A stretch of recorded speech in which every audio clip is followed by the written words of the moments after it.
Hi, everyone. Don Famularo here, and this is so great that on Mondays at 2 p.m. Eastern Standard Time. Now, Eastern Standard Time is because I'm in New York. I live on the North Shore of Long Island, and when I bring people in, it's so exciting. I've got together with me Burke Thomas. Thank you so much, Burke, for joining me. I know you're out in Seattle. Thanks so much for making this happen.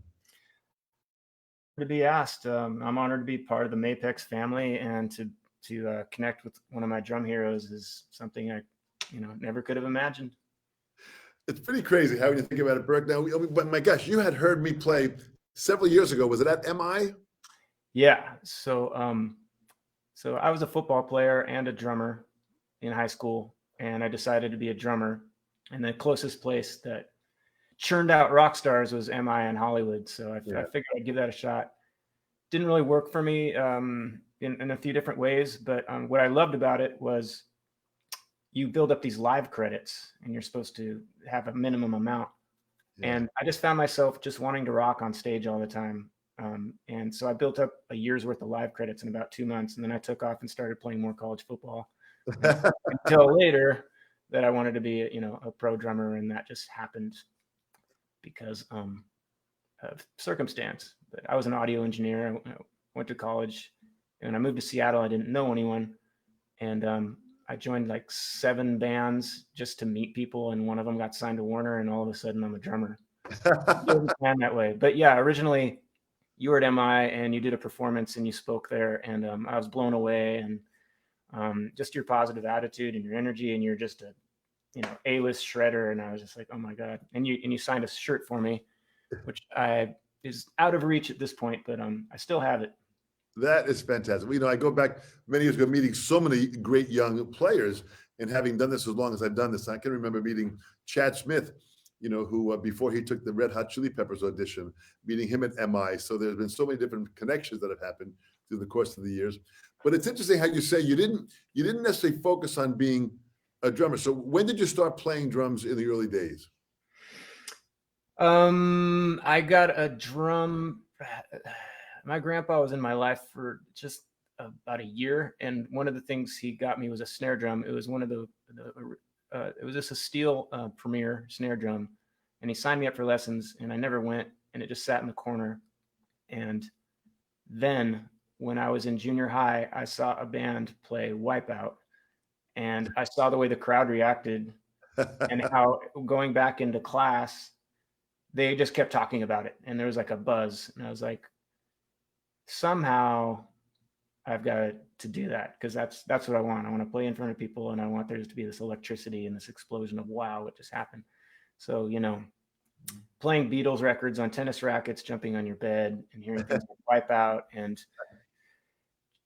all of a sudden there was this urge to ask people, hey, do you play guitar? Do you want to jam? Hey, are you in a band? Do you want to jam? And I was like desperate to like jam, like I'd never come across anything like that in my life before. So all of a sudden there was this love, I needed to figure out how to do it. And it was just, and then K-Rock. So I grew up in LA, and K-Rock was like, what really motivated me. There's so much new music at the time coming out in the 80s with new wave and all these killer drummers, that it just kind of gave me the momentum to keep wanting to get better. And that's what it took. Like, yeah, go ahead. So it's interesting. So here you are at this point. You're about, how old are you now in the LA area when you're meeting with some musicians? 13. So my first 21 and up show, I was 14, and we opened. It was just a cover band, and we opened for there's this band called Wall of Voodoo in Huntington Beach, and you started really young, so I had to wait in the grocery store. I wasn't allowed in the club, so I'd be reading magazines and stuff. And then the band would let me know, 25-year-olds or whatever, hey, you need to come, we're about to play. And they bring you in, you play, and you have to leave immediately. But there was something exciting about that, and it smelled like whiskey in the carpet. And, and then I'd go back to school the next day and do high school things, and that's kind of where I caught the bug, But that's very, very true about being young and being exposed to this experience of like, playing music and getting people excited and having fun playing. It was like we were having fun. It was nothing more than that in the beginning stages. When we started getting paid, having fun Well, that was a further hook that just kind of grabbed us and let us want to continue.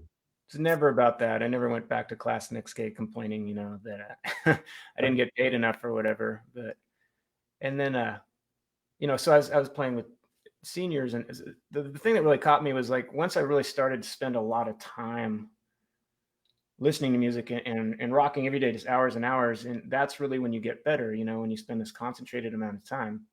Because I lived on the beach, and all my friends were blue-eyed, blonde-haired surfers, and they also kind of played the drums or played instruments or whatever, and they would come back the next summer and they would listen to me play at lunch, and they're like, wow, what happened?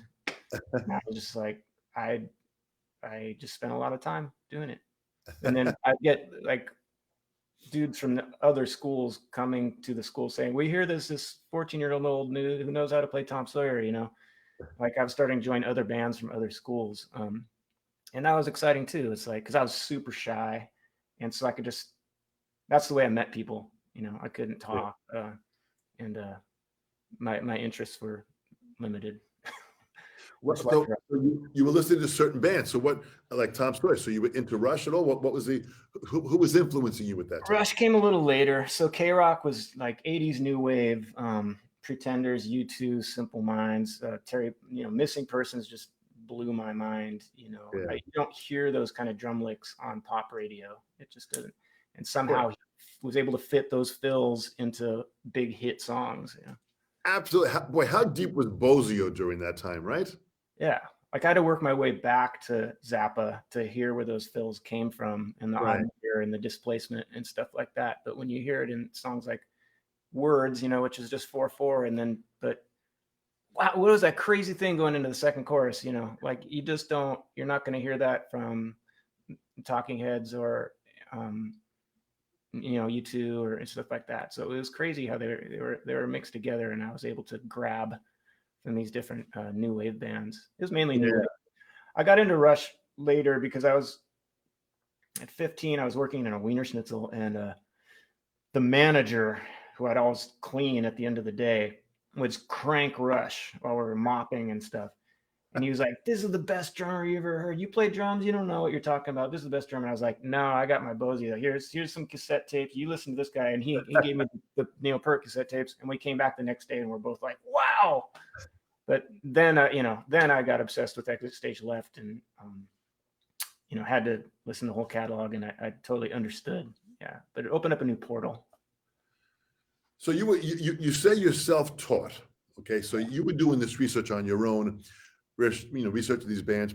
Let's talk about some of the drummers. You mentioned Martin Chambers was an influence. Mm-hmm. Larry Mullen, obviously, Jr. Yeah. Bozio. Who else? Michael DeRozier, for sure. Because both Martin Chambers and Michael DeRozier had a lot of Bonham in them, but they did it a little differently. Like the fake double bass with the floor tom stuff that would come up a lot. And as a single bass drummer, that was really attractive, and I tried to work that into other grooves. And what about someone like Alex Van Halen?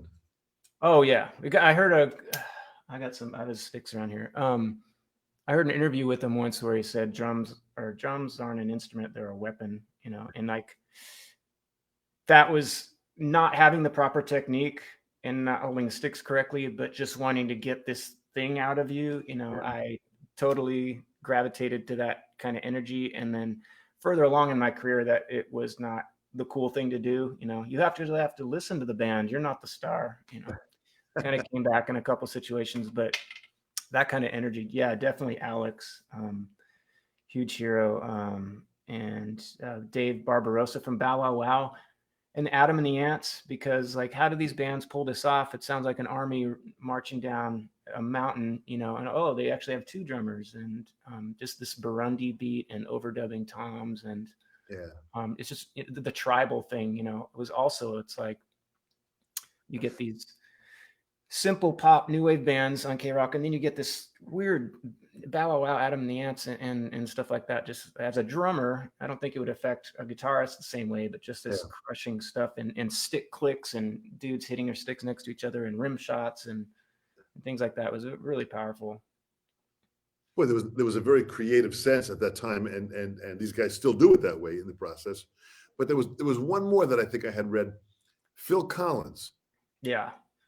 Probably one of the most underrated, rock drummers in history. I mean, every song probably has a classic lick that everyone knows, Yeah. but it's really a swing. God, there's this Howard Jones song, "No One Is to Blame." I didn't know he did the drums on that originally, but if you listen to it, it's like, of course, that's Phil Collins. Yeah. He's got this Motown swing to his playing a lot of the times, and then of course, his flams and his tom rolls and stuff like that. But just a genius mastermind in every way, not just drummers, but definitely underrated as a drummer. Well, I think what for me impresses just the list of guys like Phil Collins. This is a fantastic composer. This is a fantastic singer. He plays great piano. He's got drums. His drum sound, just his sound alone, Mm-hmm. is reminiscent of just the exact Phil Collins brand that he has. Aside from the grooves and fills that he plays that are so classic in every freaking song. Yeah, it's the way Dom hits a snare drum. You line 3,000 drummers up. They're all going to have a different way they hit the snare drum. And it's like, I want that Dom Famularo sound, or get me someone like Dom, be a little cheaper. And Phil, it sounds like Phil when you hear Easy Lover. It sounds like Phil when you hear Feed the World, Band-Aid. You know who it is. Yeah. Well, I really enjoyed it. And Phil, who's interesting, Phil was a young tap dancer as a child. Mm.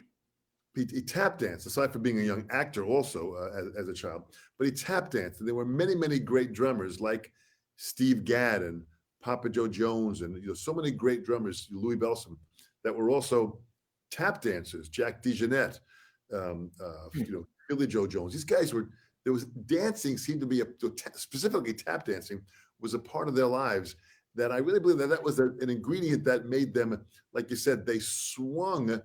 Even in rock, they made eighth notes swing. Yeah, there's so much counting in dancing too, especially tap dancing. And that makes sense. I mean, you know who drummers are at school when you're sitting at your desk and all that, the nervous legs or nervous hands on the desk, tapping the floor. There's nowhere to put that energy. So you're listening to all these different types of music. Here you are young, you're in LA, and you're starting to kind of, be influenced by all these different drummers. So you're pulling in, and listen, what I love about the self-taught players, and a very dear friend of mine is Liberty DeVito, and Liberty also is a self-taught player. And what I love about that is that records became his book, so to speak. Mm-hmm. And with yourself too, it's kind of like that. You know songs, drum grooves, fills, simply because of the research that you've done by doing an amazing amount of listening. Yeah, and I know this guy was a huge influence on me too. I mean, talk about an emotional player. I really connect with that too. You can hear his heart in his playing. Yeah. And again, very underrated. And I'm glad to hear, I think I have 25 interviews up on my channel now. I would say most of them are self-taught. There's guys like Greg Bissonette and Aronoff and those kind of guys who are, of course they're technically sound from day one, but I do like to hear that, how people have been able to make a Hall of Fame career out of just listening to records like I did, or, stealing licks when you go to shows. Going to shows is so important as a kid to feel that energy coming off the stage, and then you take it into the next day in your rehearsal room. So I grew up, I love Disneyland. I grew up about 20 minutes away, so I would go there all the time. And when my friends would run out to do the rides or whatever, there's a place called Tomorrowland Terrace, which would come up from underground, and they'd play all day long, just top 40 songs. And I would go there and I'd just sit behind the drummer for hours, and I went so many times that the drummer actually started to recognize me after a while, and he would turn around and give me a wink, but I would have to go home and set my kit up exactly. I was like, oh, that's how you set it up, there's an exact way you set up a drum kit. This is the correct way. So I'd be constantly changing my kit around depending on like who was blowing me away at the time. But yeah, I mean that and Josh Freese, I think, got his start in Disneyland too. I think I remember seeing him there way back in the day. Yeah. Yeah. So you really did the research. You really went out. I mean, even going to Disneyland and checking out these bands, you really kind of went out and studied these drummers, studied how they set up, studied their drums, or how they where they put their cymbals and relationship to how they were playing. You were doing the research. How they put the tape. Yeah. Why is that piece of tape where it is on his drums? Is that why he sounds so good? Yeah. That's the right thing to do. It was crazy. And then that's the way he cracks the snare, the skin and the rim at the same time. Man, that sounds different than maybe one of the teachers I experimented with before. They're a little more with the tip. Why am I more excited about this? Yeah. But I think what's interesting with yourself, Burke, which I think is very impressive, is that, listen, you're a drummer, a composer, an audio engineer, and I mean, which is a whole nother skill base. Yeah. But you're producing films, video games, audio books, podcasts. I mean, you've got a lot of things that are happening that are going on at the same time. Yeah, I have a hard time turning it off. I have terrible sleeping hours, and it's really, I enjoy. I have a passion for very few things in life. I'm a stupid sports nut. I love music. I love animals. I like to cook, I guess. But I really dive in, and I, reading all these drummers, my heroes. Here's another one, Dave Barbosa's book. I've been reading a lot lately and just really trying to dig into detail about how they got to where they were, because it's really, if you get to that much success, it's more of a long and winding road most of the time. You don't just like overnight, you get the gig or whatever. There's so many. A musician's life is very jagged, and you have to hang in there, and you have to love it. Well, that's where perseverance is such an important word. You got to just stick with it, and in time, you can achieve some things that are extremely rewarding. And as you have done, playing with the different bands that you're playing with, and just meeting the musicians that you've met in your life. And I want to get into some of that. But as an audio engineer, did you go to school for that? How did that come about? Yeah, so I got done playing football. I was just getting injured. I was undersized, and as much as I loved it, and so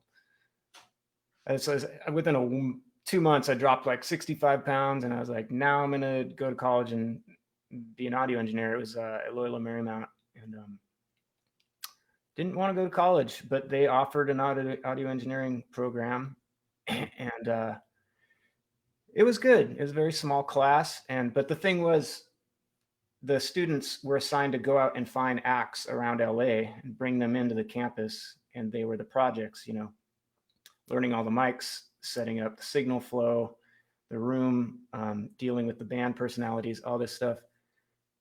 Number one, I was too shy. Number two, I already taught myself how to play guitar and bass and drums and stuff. So I never found anyone. I would just record myself and make it sound like a band. I think the instructor got a kick out of it. But yeah, for 3 years, I just overdubbed myself, whatever the project was. This one needs to be more orchestrated, or this one needs to be more poppy, or this one needs to have a minimum amount of band members to deal with, or this one you have to record in a certain sized room. Whatever it was, I would just do it myself and get really creative with it, because it would take up a whole semester. So I would just, all this first time I've been in a room with all this expensive gear, a mic locker, and it was a Trident board, and if you're an engineer producer, just being by myself with a clean palette with all this gear, that was a really cool experience, and I would experiment with 50 overdubs, with banging on stairs and using Lincoln logs, and I don't know, using car noise. I'd stick a mic outside, or I'd walk around with a lavalier or whatever, and like dump it back into an ADAT, and chopping, or I'd bring in sonic synthesizers and dump in samples, and no one was really doing that. They would just be recording a 3-piece live band they found down in Silver Lake or something. So I was definitely thinking more orchestral during that period. It was good. Actually, one of the bands that passed through during that time was Weezer. I don't know if you've heard of the Weezer band, but I think it I was have. right Fantastic. after. I still have the input list from those sessions, and one of the songs made it on their DGC Rarities record that were from those sessions. Yeah, so didn't even go to my graduation. I was so done with college, and I just wanted to start somewhere else. I moved to Seattle, didn't know anyone, answered 7 ads for a drummer. One of them got signed to Warner, and then I was a drummer.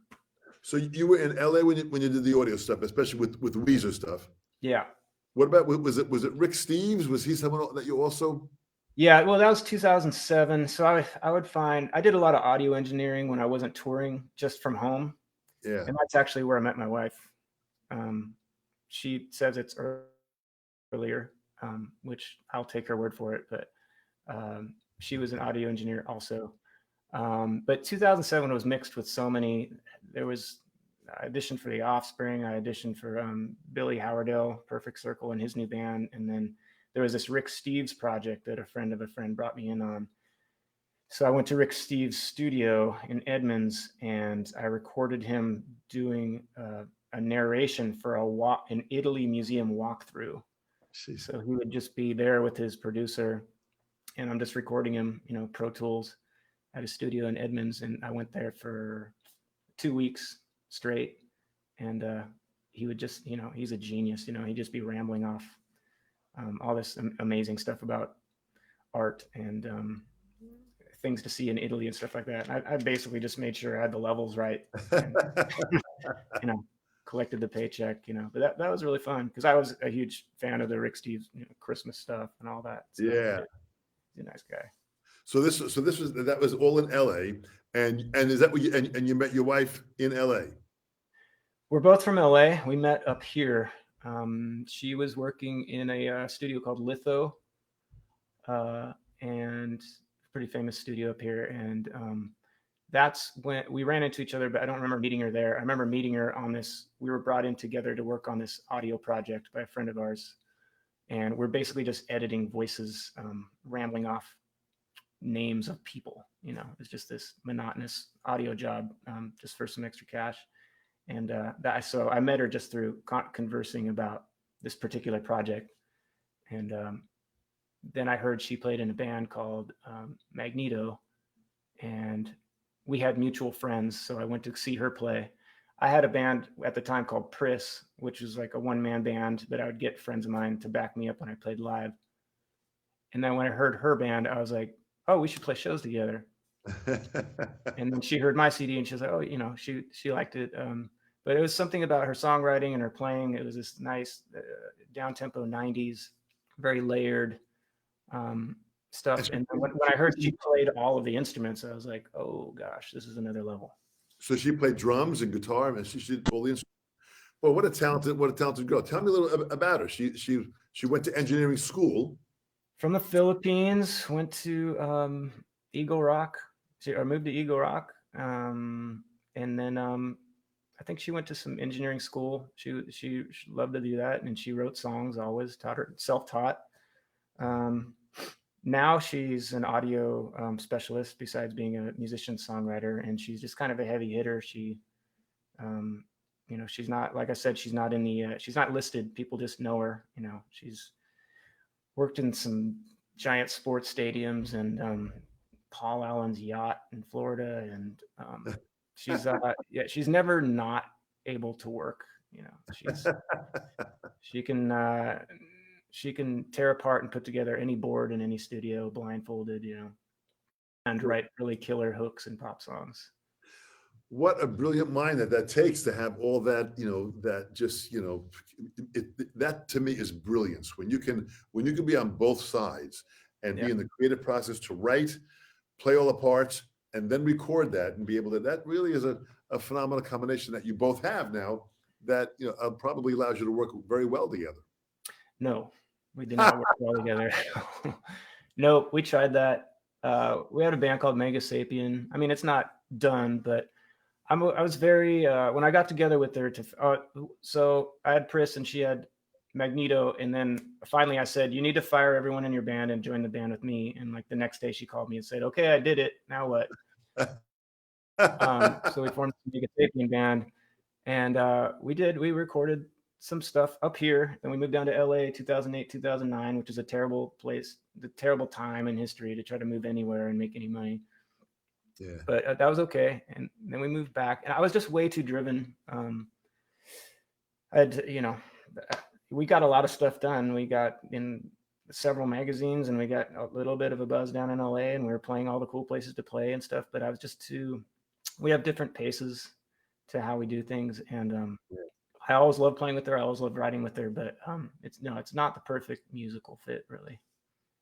And your sister's from the Philippines. Yeah. I have been there several times to the Philippines, and I was absolutely blown away by the level of musicianship of the musicians that I played with in the Philippines. They were all heavy into jazz and rock and funk and metal. They had such a wide variety, Latin music, such a wide variety of tastes. And I jammed with many musicians in the Philippines, and always great music and great players. Great players. Really pretty powerful to experience that. Yeah. We were able to visit a few years back, my first time, to visit some of her family, and we went out to some dinner in just an outdoor mall, and there's a band playing on stage, this full-on production. It might as well be like a Westfield Mall or something like that, but they had the huge lights and the huge sound, and they were just doing top 40 stuff, but every one of them were just like A-list shredders, and I was just like, I can't believe, and maybe they're rock stars here, but like, yeah, you could tell they took it seriously and they really loved what they were doing. It's funny you mentioned the mall in the Philippines. I played an event with an Italian keyboard player and a Filipino bass player and guitar player in the Mega Mall in Manila. Oh God. The Mega Mall is just that. It was this huge mall that had like a roller coaster all going throughout the mall on top of it while we're on stage playing, and thousands of people are jamming it. It was completely out of control. But I said to myself, only in Manila could this have happened. Yeah. It's insanity what it was. So it's incredible. I've had a few friends in bands who are semi-popular, and they would do little meet and greets in one of those malls, and it was like they're the Beatles. They just love music. They love pop music, rock music, all kinds of music. But like my friends couldn't believe their experience when they were over there. It was like a Beatles press conference. Like, what just happened? Tell me about Vendetta Red. Vendetta Red was so I had this one-man band thing called Priss, and there actually started on the radio up here. The K-Rock of Seattle up here is called The End 107.7, and they had a local show called The Young and the Restless. And at the time when I was doing this band, there was a lot of clean guitar sound. There's a lot of swirliness and a little bit more of a hippie vibe, and what I call campfire core, where there's a lot of clapping and stomping and sing-song kind of stuff. And my stuff was like, I'm going to do stuff that's always fuzzy, always fast, and catchy at the same time. And I had a vision about it. And I heard this other band on the radio that sounded different. They had heavy guitars and very hooky at the same time. But then there was like this aggressive screaming. And I was like, what's this all about? And I immediately contacted them and like, let's play shows right away. And they're like, okay, cool. And they're originally from Bakersfield, this chunk of dudes. And so we played a show, and we played a couple shows together. And it was one of these moments, and it's pretty similar in these interviews that I do on my channel, is like, I have to be in that band. It's different. There's an energy. I see how the crowd reacts. And there came an opportunity where the drummer had to take care of his newborn, and they were going out on tour, and they're starting to get very popular. And I jumped in the van, and I went out on tour whenever they had to go to tour, I would fill in for this drummer because he had to stay in town and take care of his baby. And then eventually down the line, I joined as a permanent member, and that was great. I mean, again, ups and downs, but it definitely fit my style, my heart of playing the drums. It was it was an all-out assault, 100% all the time, and a bit too much sometimes. The singer complained that my cymbal bashing made his teeth hurt a few too many times, but I was able to control that after a while. It was one of these bands where the members jump into the drum kit every other song, and it's just everything's just a mess, There are some bands that after a while they did not want to be on the tour anymore because when it was time, especially if we were a support, the stage would always be a mess when they started setting their gear up. Enough already. Hey, well, that's a part of the game now in rock and roll. Hey, listen, Keith Moon opened up a whole nother way of being able to perform by wrecking a stage. He knew how to do it. So physical. Even if drums are moving around, he'll figure out a way to, hit it or throw the stick across the room or whatever. That band would put out a few records on Epic, Sony, and we did some videos. And the thing about that time for me was right before that there was and I won't go into detail about it, but the people locally, my musical friends know who this guy is. He was an investor in talent, in musical talent locally in Seattle. Yeah. And he was connected to a very big corporate family. So he had a whole bunch of money and he'd throw talent at artists, bands that he was interested in around town. And basically what you'd have to do is what I did is I signed my life away, for cash, basically. And it was, he owned, he got the publishing for my Priss stuff. And in exchange, he gave me a recording system in cash, and he owned my likeness. So when it came time, he found out I was playing drums permanently for Vendetta Red, and we were going in with a big video director, and we're recording the video for our single down in Burbank. He calls up the label, says, "You can't use the drummer unless you pay me."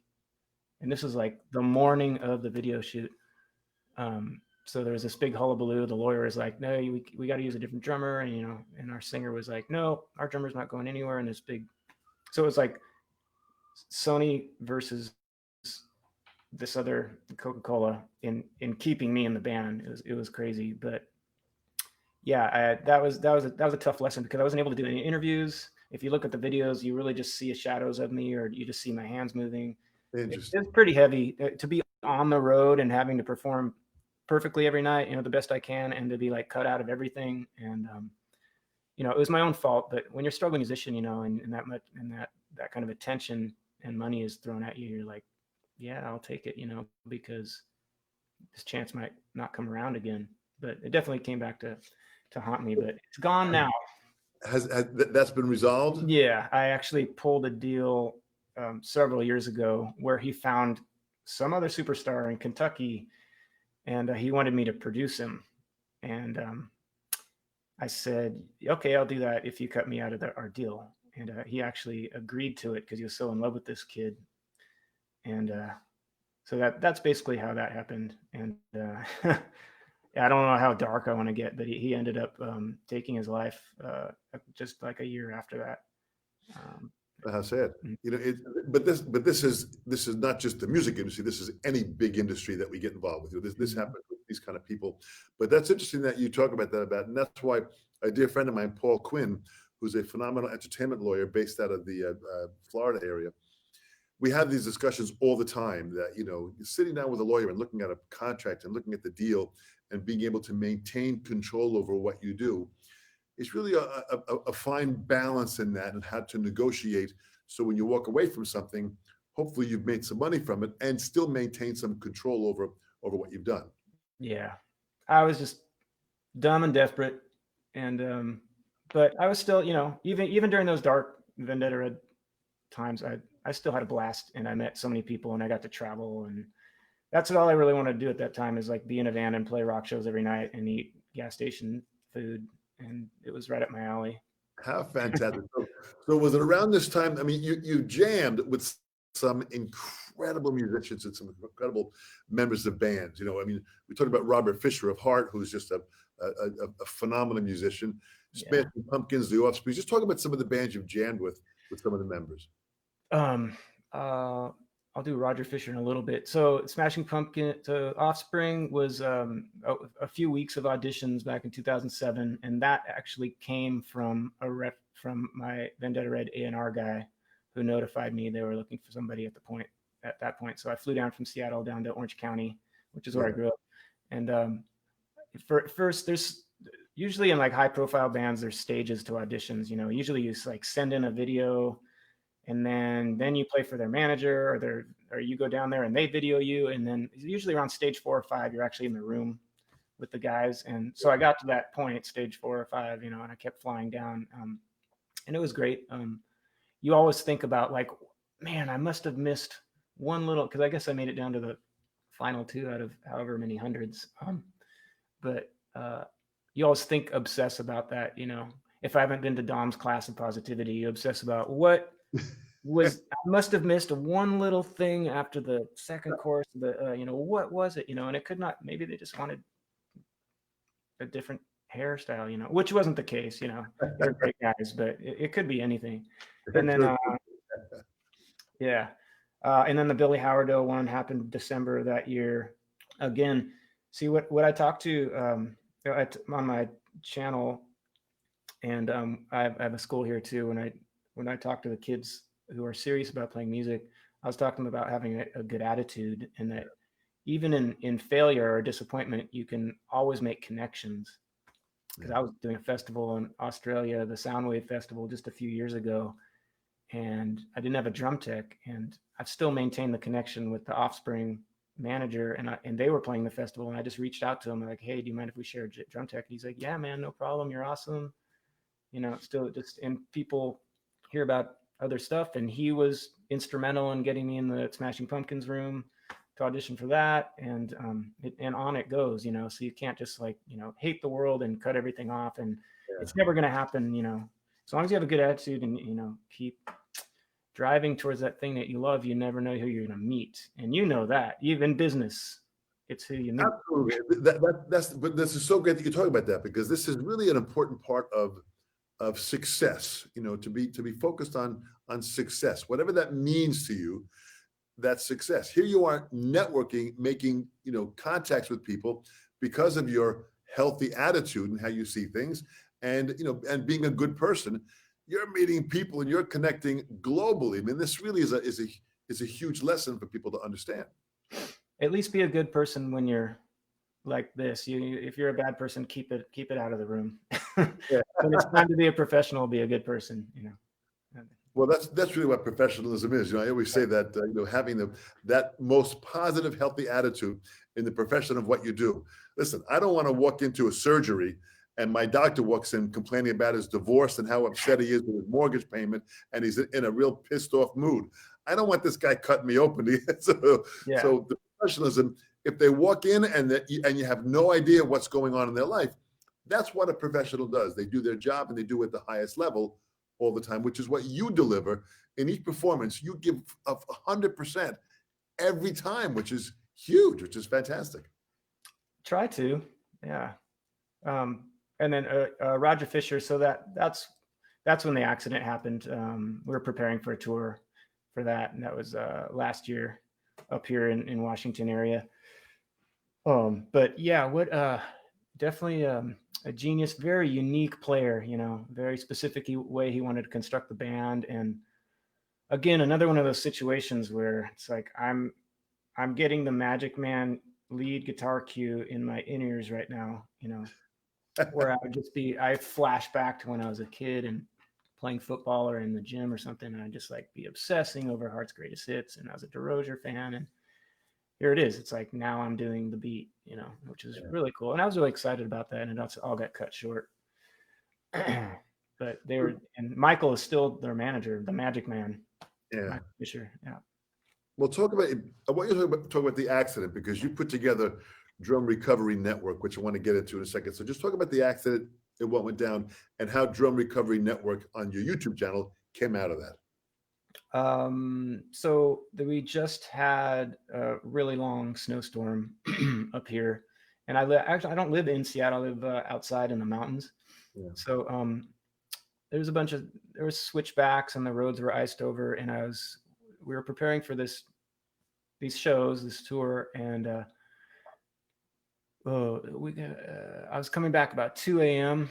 from the gas station after the show, you know, very happy, you know, and it was just pitch black and iced over, and I was probably going a little fast, but ended up flipping my van and didn't have my seatbelt on. I got ejected out of the driver's side window out onto the highway, and turns out a nurse from a local hospital was the first one to find me, and she knew to keep my neck straight, which is a big deal. But there was something about clunking around while you're spinning in the van, this kind of impact, I think, from football that I was very familiar with. So I wasn't like in total shock, Wow. but it was different to like have someone say, "Hey, can you move anything?" And you can't. And that was a couple days worth when I was in the hospital, they did all the reflex stuff and it wasn't working. And yeah, it was a mystery, like, now what's going to happen, and I was there for 30 days and decided to have this surgery called laminoplasty. Right. And I guess on spines, you can do fusion, you can do laminoplasty. There's other things. So basically, they go in and they create a door, and they go in and they're cleaning up the spine, fixing the stuff, and then they close the door. But when it was time, and that was very hard, but when it was time on the physical therapy floor, I actually had a drum set delivered to my room, and the doctors were not fond of that at all. It was electronic, but as soon as I was able to like just sit up in bed, I tried to find a way to go over to the drum stool and just start moving stuff if I could. And first it was just finger, and then it was an arm, and just little by little, day by day. I think it was like mind bullets, I was able to I've got to do it again, And I remember Michael and Roger were very patient with me. That I remember having a yelling argument with them on the phone because we had another show coming up next month, and they were like suggesting that they find someone else to replace me, and that wasn't going to happen. I wasn't the one I didn't quit. I didn't cancel anything. I'll be ready. I'm going to be ready. And they're like, okay, yeah, sure. Yep. Sure. We love you, but I was able to play just a week or two after I got out of the hospital. I went right up on stage, which wasn't probably the smartest thing to do, but I had a friend of mine, Tavis LeMay, who's the drum tech to the Stars around here. And he moved my whole kit up on stage, and he tuned everything and taped it down. All I had to do was walk up with a cane and sit down. And that was that Dr. Funk band I was mentioning earlier. They were generous enough to like, actually, oh my God, is this guy going to be able to play, And we did one short rehearsal, and I was able to get through it. So my wife was really nervous. That's the Tower Power cover band. Yeah. That's the one that Ben Smith, he's the main drummer. And when he can't do it, I fill in. Yeah. It's a lot of fun because self-taught, punk rock, bashing. Now all these horn players are A-list session horn players, and now I have to listen. I have to listen to other people, I have to actually have dynamics, actually, I have to pay attention. And Ben gave me a stack of charts, for 3 hours of music, and I ended up doing my own chicken scratch the way first I actually went to see them play, and I recorded the whole show, took it back, and did my own detailed chicken scratch and stuff. I didn't read straight off the thing. Smart. Some things I do a little different than Ben, and some things I stole from him. He's a great mentor for me. Yeah. Well, that's fantastic. Well, the band, David Garibaldi's been a dear friend of mine for about 45 years. And so I go back years ago with the band. The band's now celebrating their 50th year of performing, and Tower Power. And that's got to be a fun band to play with just the level of horn players and just the kind of grooves that are happening. That's got to be exciting. Yeah, completely different from what I'm used to, even when it comes down to sound checks and patience and playing a solo without going, off the rhythm, without going off the groove. How do I fit the call and response jazz thing? Yeah. It's different, and it took a few shows, and it finally was working out. And it was just, again, it was their generosity of like them having me back and them accepting me, like, because in my mind, I'm just a punk rock guy and I'll just try to get through it. But they're like, no, you're actually really playing well. We like you being in the band. So yeah. Well, how exciting! So how did the Drum Recovery Network start? Where'd that kind of come in? Well, after the crash last year, my mindset was, this didn't happen. There's nothing to see here. Back to work. Yeah. And even though I'm walking around like Frankenstein, or and all the pain I was having, and I'm playing so rigidly, I'm just forcing myself to do it. And that was last year. This year, with nothing going on musically, I've been all about my physical recovery, like actually paying attention to it. Yeah. I'm drinking water now. I've never drunk water in my life. Taking all kinds of supplements. Yeah, I'm not able to run anymore. I used to run every day. I love, just for the endorphins, and it helped me creatively. I can't run anymore, so I'll try to swim or whatever. But there were heavy, um, emotional moments. Like, I do want to get back to where I was. Maybe it's an impossibility, but I do want to get there. So out of those moments, to take me out of the self-pity, I just started a channel. Like, I'm not a narrator. I'm not a motivational speaker. I'm jealous of like your natural skills of talking to people, and the way you seamlessly go from one topic to the next, and your comfortability with that. But if I could reach out to these drummers who made me want to play drums in the first place, Yeah. maybe talk to them how they got started, and if they had ever come back from injuries or illness. Yeah. And so that was my foundation. And I reached out to, my first guy was Martin Chambers of the Pretenders, my very first, love. And they said yes. And all I was asking for was like 15 minutes, and he gave me an hour and 20 minutes. And Oh, how that gave me the confidence, like, well, maybe I can talk to this other guy too. And then the next guy said yes. And then it's Greg Bissonette, and then it's Chris Franz from Talking Heads, and then it's Kenny Aronoff, and then it's um, William from Sunny Day Real Estate, and it just keeps going, and I'm just so humbled, and it's cool. It's like, not usually, it's not a normal interview. It's like, you can speak technically too, and drummers are into that. It's not like you're a fanboy going like, what's your favorite song off your first record? I actually ask technical drum stuff too, besides Right. maybe what are you doing for a healthier life, and what are your plans, and things like that. It's been fun, but it's taking me out of my comfort zone, and it's helping me take me out of my self-pity too, because most of the time they're very positive, giving me, cheering me on, and stuff like that. And sometimes I'll ask them questions like, did you do this, or did you have more of a thing? And they'll show me in real time, no, you're doing it wrong. Yeah. Yeah. I think, listen, don't underestimate the fact that, listen, you come off, you're a real great guy. You're honest in what you're saying. You're humble. You're an incredible musician at many different levels by playing several instruments, composing, playing drums. I mean, so you've got a lot that's going on, that you know what you're talking about. So that's a real strong foundation that you come from. And talking to these inspirational, musicians, how exciting is this? This is incredible.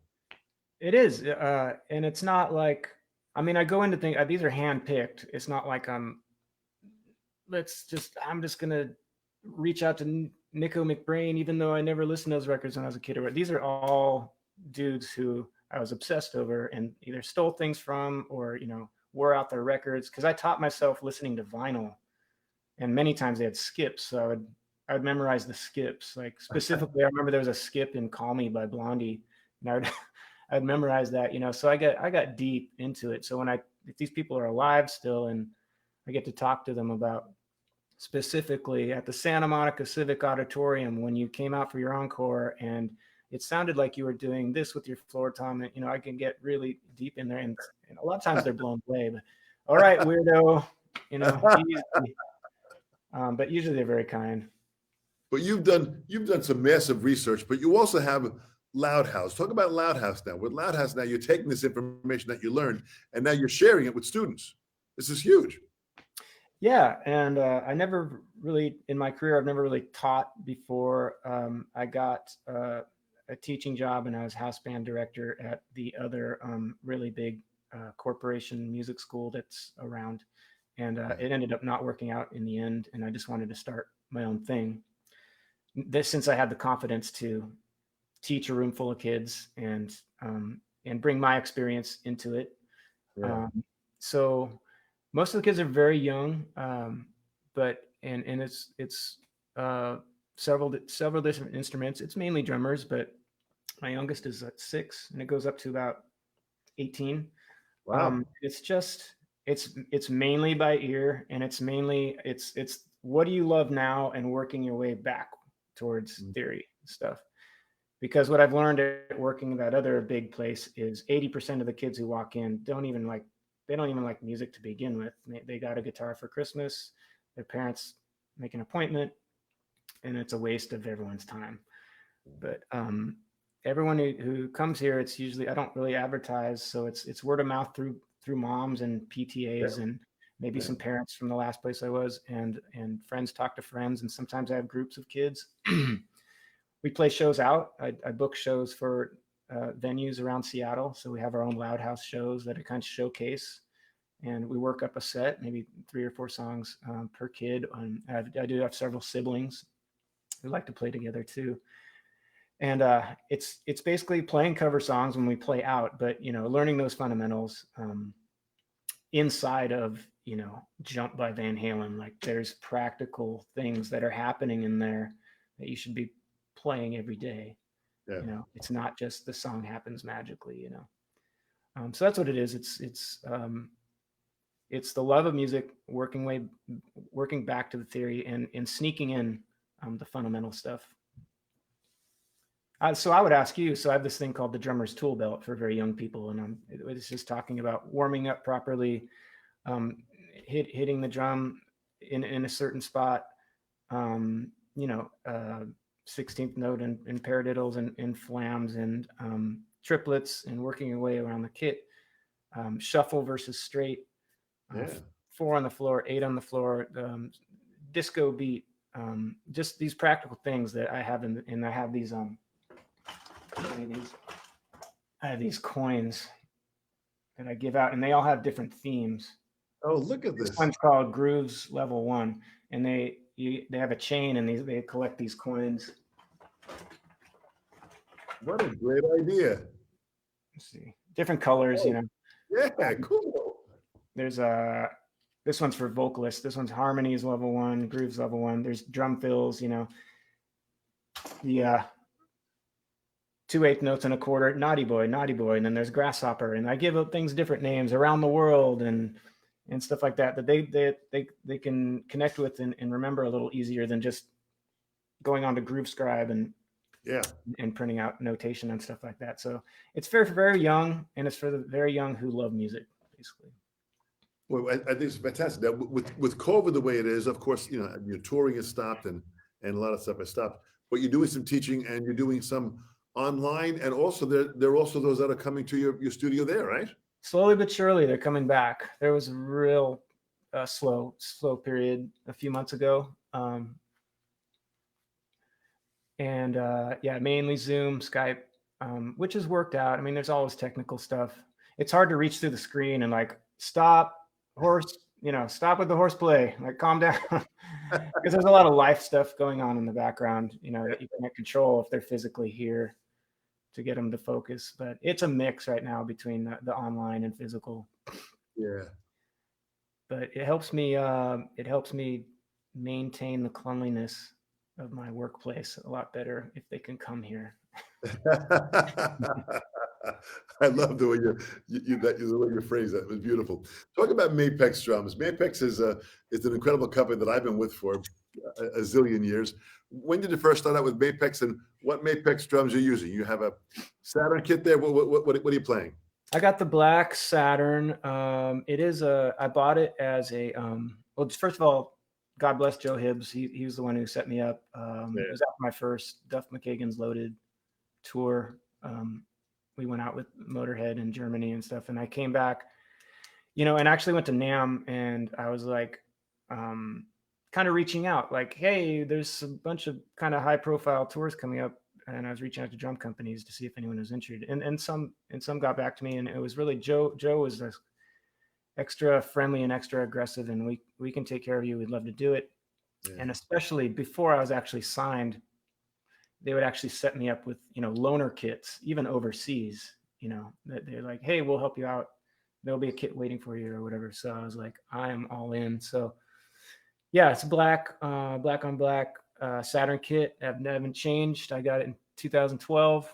I just try to keep it up to speed, and all the Mapex hardware. And you know what it is? So I have a lot of nerve damage, and so I'm trying to get back to quick trigger dorsiflexion stuff in my feet, Yeah. and a lot of the 16th notes and the heartbeat and stuff like that. And it's actually, I do have other pedals, but the Mapex, I think it's the Falcon, it's heavier on the top than some of my speedier pedals, and that's actually helping me more. It's giving me more leverage. It's giving me more balance.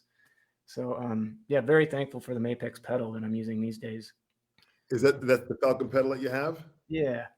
I was part of helping design the Falcon pedal and the Falcon double pedal, and also the Falcon hi-hat. We went through many different designs and playing, and we did the research, and I worked with Joe Hibbs. And like you said, Joe was just an incredible person, rest his soul. We sure do miss him. I want you to explain to kid. I'm going to remove myself, so it'll be just you for a couple seconds, but just show your kid again. Yeah. I think here's my Falcon hat. So I got the Black Panther, the original. This is all circa 2012. Mapex has come out with so much amazing stuff since then, and I love that the Mapex video demonstration where they're passing the snares around. Mark was reaching out about. So this is we got a 12 and a 16. I do have a 10, 12, 13, 16, and I got the 22 kit. And originally I also had your famous double pedal as well, even though I'm a single pedal drummer. I like to practice on that every once in a while. I'm also a dream cymbal guy. So I got my dreams on my Mapex hardware. And you know what? It's like, it's so consistent inside or live and in the studio. I've had other, kits. I won't name any names or whatever like that, but I'm really happy. And especially this snare, because I do like that ring. I do like the snare, the steel snare thing, because I'm such a huge Larry Mullen guy. And then over maybe, if I move this again, I have another Mapex practice kit. It's a smaller kit that was used for a commercial in downtown Seattle. I think for an Amazon thing last year, and it's pretty slick. And that one, the kids love that one because it's smaller. They can move around it a little better. But what else do I have? That's pretty much it. This is my main one, so I can shift over. And then what a great setup you have. And so there's 3 kits facing each other. There's only one kit in here that's not Mapex, but that's not moved. That's not used. We'll keep that one covered up. But this is great that you have this kind of a setup. But when the kids come down there, boy, you can hang out with them, you can play with them, and of course with the online lessons, you're right here, and this works out really well. Again, here I am on Long Island in New York, and here you are in Seattle. So I mean, it's in the mountains area, nevertheless, and it's pretty amazing how we have technology to our advantage today. Yeah, and in living in the mountains, there's no noise ordinance. Not one complaint. I've lived here for 3 years. Just bash away early hours of the morning.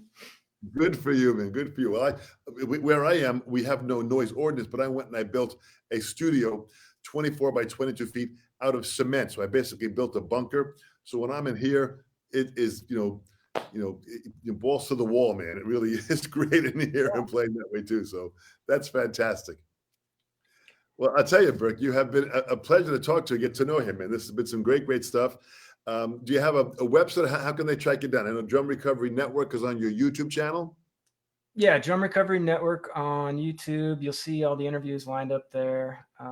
There's more coming soon. In fact, I've been tracking down Liberty for quite a while. I happened to reach out to him right when he was doing all his signings and stuff, so we had to put it off for a while. But he recently.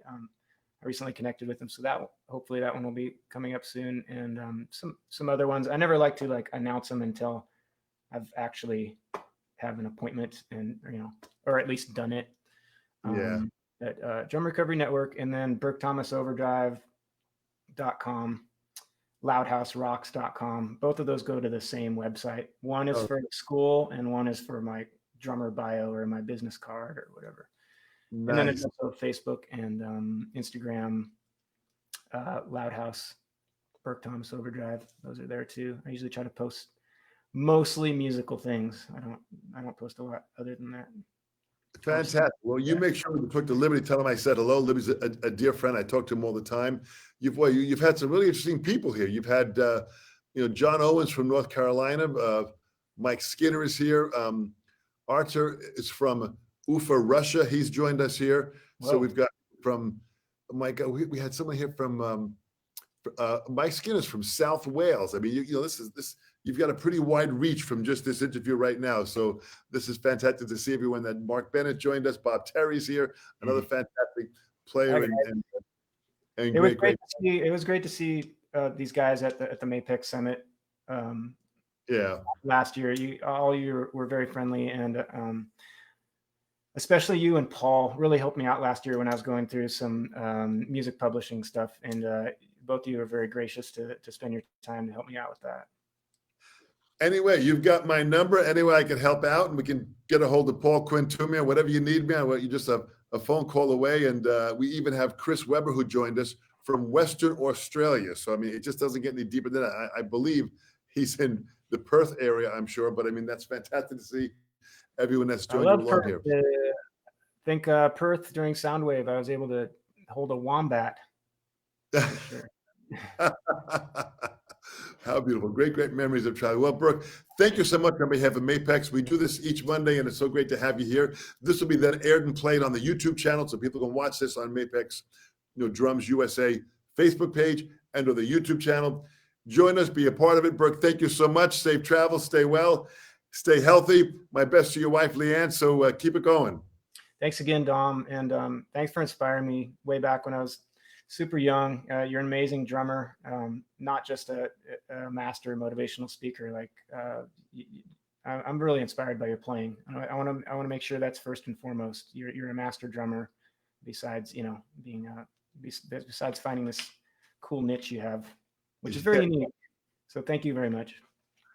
Thank you so much, Burke. Boy, keep me posted. Send my best to your wife, and we'll talk soon. All right. See you later. Thanks so much, Burke.